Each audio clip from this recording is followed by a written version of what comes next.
Hello everyone, watch this review here with a look at Ghost Rider and Zarathos from Toy Biz's 1995 Ghost Rider toy line.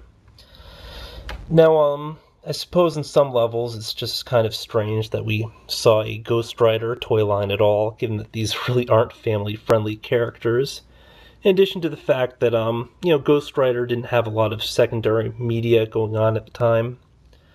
I mean, although these figures kind of came out during the same period where, Toy Biz was having a pretty massive push for Marvel series, largely thanks to the success of the Marvel animated series, such as Spider-Man, X-Men, Silver Surfer, Incredible Hulk, Fantastic Four, and shoot, I think there were even more back then, but I mean, Marvel had a ton of these cartoons, and they kind of were interlocked and linked universes there, where characters would make cameos from one show to another. Now, initially, I assume that these guys probably came out just because of their appearances on the Incredible Hulk, whereas Ghost Rider made, I think it's like 3 or 4 different appearances as like a sort of major supporting character during those episodes, but that didn't come out till 1996. These, of course, came out during 1995, so actually not 100% sure why they would go ahead and do something like this, although Ghost Rider did have a video game appearance in 95, so that might have been it. Nonetheless, a very cool toy line. Now, the reason I'm doing both Ghost Rider and Zarathos is I really want to do a sort of Ghost Rider retro view, because it's a really decent sort of cool figure from back in the day. I figured, hey, also have Zarathos, might as well just say a few words about him as well. But it was kind of a small figure line. I believe that they only did like 5 or 6 figures, just judging from a commercial that I looked at the other day. It was like, what was it, 3 heroes, then the 2 villains, Zarathos and I think Skinner, in addition to having like bikes for a bunch of the characters. Now, sort of the big draw, which they also showed in the commercial, I'll probably put a link to it or something, is the fact that the gimmick for these is that the characters kind of glow in the dark. If you notice, these white portions here, I believe, are the glowing portions for Zarathos. The skull glows for Ghost Rider. I believe the yellow portion of the flame also does. The character also originally came with a chain, which I misplaced, that went across the chest that would have glowed, in addition to a chain accessory weapon. But, I mean, it's kind of a really neat effect, especially because, these are sort of ghostly flame characters and stuff like that. Now, originally, Zarathos came with a few accessories, which over time I've misplaced. Originally, he had a cloth cape, which honestly I just ripped off in toss, because I've never been a fan of cloth elements with figures. In addition to that, you'll notice his hands here originally came with 2 glowing projectiles. They'd stick straight through, and then part of it would pop out in the end here, and then by pushing down, it would fly. It's just a sort of standard spring that locked in here, really cheap.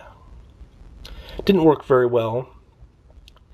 But, I mean, besides that, it's a pretty cool figure for the uniquely sculpted parts, but it's got some really generic stuff, like the torso here, like down to the thighs and stuff, just looks like crap that they probably recycled from line to line. But very decent paint effects on the new portions of the figure, and this head sculpt is just really awesome. Now, I mean, obviously the much bigger draw was the eponymous Ghost Rider. The character originally came with a chain, which I've since misplaced, I believe, but it's kind of in this shape, and it would just attach into his hand here. Now, he had a little gimmick feature where you could wind his arm up, hear a little clicking noise, then eventually it just gets hard to click and makes a louder noise. That means you're done.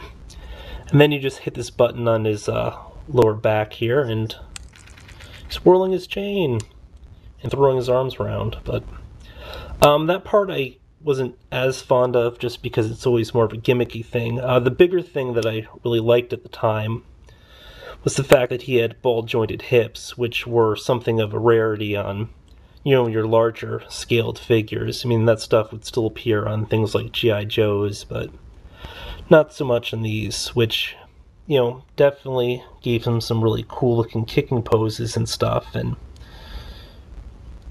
I really liked at the time. Now, the reason that they did this was because the character came with a bike, or had a bike sold separately, and if they included the character with a bike, they probably just use this figure as is. But it made for better seated poses on the bike, which is pretty neat.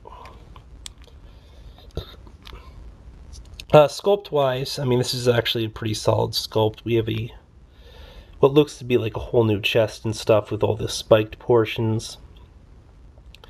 All around, it's a really neat design. The skull, as mentioned, does glow. It's got all these little flame attachments on it. This was also probably, or these two were probably some of the last figures I bought in, I guess, a sort of youth portion of my life. I believe I would occasionally buy things from now and again, but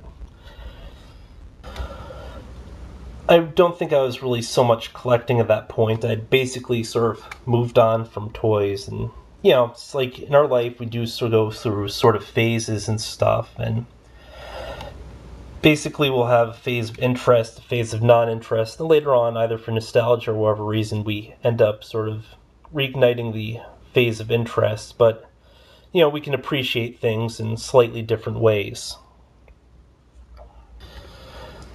And broadly speaking, back around 1995, 96, I was really seeing figures as something that, just toys, things you might play with, and because I hadn't played with toys for a good number of years, they were really quickly losing the appeal and stuff. So it was only years later that I just decided I really do like the fact that you could have 3D representations of the characters that you like in a physical form and stuff, and just for the whole purposes of display and leaving them on shelves, which prior to that I was tossing everything in buckets. So